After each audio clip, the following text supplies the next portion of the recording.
Hello and welcome to the Baldwin One Room Schoolhouse at Bonneville Mill County Park. And I'm sitting at the teacher's desk to talk about what kind of lessons students would learn and what kind of lessons the teachers of the 19th century would design for their students.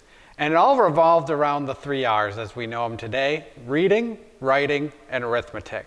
So in this video, we're going to take a look at each one of those R's and talk about what it was like, what the lessons were like, and how the students learned in the 1800s. So let's explore the 3 R's.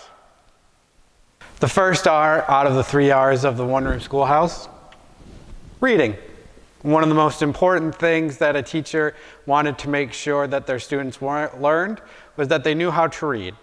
And the thing that they used to teach their students how to read is the McGuffey reader. So I have the third grade reader here, and when you open it up, we can take a look at how they taught the students how to spell correctly. There's lessons in here about pronunciation, punctuation, how to use emphasis. And throughout this book, there are a number of poems and readings that the students would read to themselves, but also they would read them aloud in class as a group. Say, for example, all the third graders might read aloud so that the teacher could test not only their reading skills, but also their speaking skills. So let's take a closer look at one of the lessons in here, one of the reading lessons, and see what one of these lessons in the 19th century for a third grader learning how to read, how it would have looked. Lesson 11, The Blacksmith. Clink, clink, clinkerty clink. We begin to hammer at morning's blink, and hammer away till the busy day, like us aweary, to rest shall sink. Clink, clink, clinkerty clink. From labor and care we never will shrink, but our fires will blow till our forges glow with light intense while our eyelids wink. Clink, clink, clinkerty clink. The chain will forge with many a link. We'll work each form while the iron is warm, with strokes as fast as we can think. Clink, clink, clinkerty clink.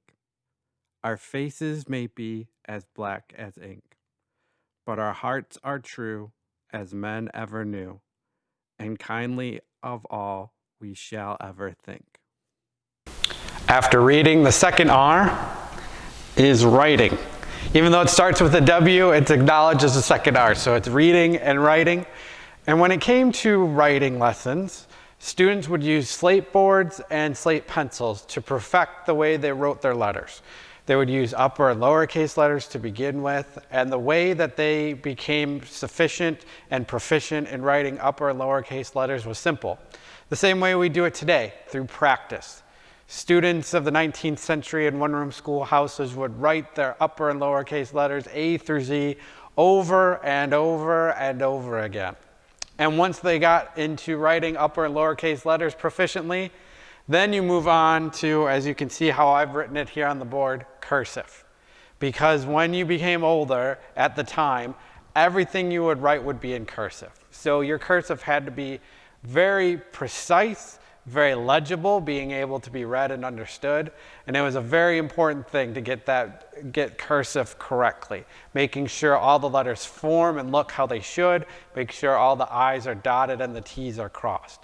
And once your cursive was good enough, you didn't have to write on a slate board anymore. You would be able to write on paper, and using a pen and ink, you could dip your steel pen into that ink well, into that ink bottle, and write using paper. But if your handwriting starts to get poor, that teacher, that school mom or schoolmaster is going to swipe that paper away, and you'll go back to your slates. So you always had to practice, and practice made perfect. The third R in the 3 R's is arithmetic. Yes, it begins with an A, but an R is the second letter, and that's why it is the third of the 3 R's. So taken together, the 3 R's are reading, writing, and arithmetic. Now, if you've never heard of the word arithmetic, you've definitely studied it and answered problems in arithmetic. It's what we call math. And for third and fourth graders, what they were learning is their basic math. Maybe as you were younger, you learned how to add and subtract. By the time you got to 3rd or 4th grade and 5th grade, you're learning how to multiply and divide. As you got into 6th, 7th, and 8th grade, you might progress even further into doing things like algebra, maybe even some trigonometry and geometry as well. But for arithmetic, for those younger students, the best way that they taught arithmetic to the students was through word problems. So take a look at some of these word problems that the 19th century students would learn and see if you can figure them out. Problem number 1. A wagoner travels 7 miles in a day. How far does he travel in 7 days? Okay, so there are 2 ways to solve problem number 1. The first thing you can do is addition. So you can add 7 plus 7 plus 7 plus 7 plus 7 plus 7 plus 7, which equals 49 miles. Or you can use multiplication. 7 times 7 equals 49. But the correct answer is the wagoner will travel 49 miles in 7 days. Problem number 2. John and Ann go to the store for their mother. They have $2.10 in their pockets. They buy thread for 5 cents, fabric for 75 cents, a dozen eggs for 8 cents, and 3 pounds of beef for 40 cents. How much money do John and Ann have left? To answer problem number 2, this is a 2-step process. Step 1, we add all of the costs together. So we add 5 cents plus 75 cents plus 8 cents plus 40 cents, which gives us a total of $1.28. Step 2 is we subtract $1.28 from the total John and Ann had in their pockets, which was $2.10. And that gives us the answer of 82 cents. Problem number 3. Farmer Jones brings 15 bushels of apples to the market. He sells 7 bushels and trades 4 bushels for wagon parts. How many bushels does he have left? There are 2 ways of solving problem number 3. The first way is a 2-step process. Step 1 is to subtract 7 bushels, which was the amount that he sold at the market, from the total of 15, which gives us 8 bushels. And then we subtract the 4 bushels that he traded for wagon parts from the 8 bushels left over.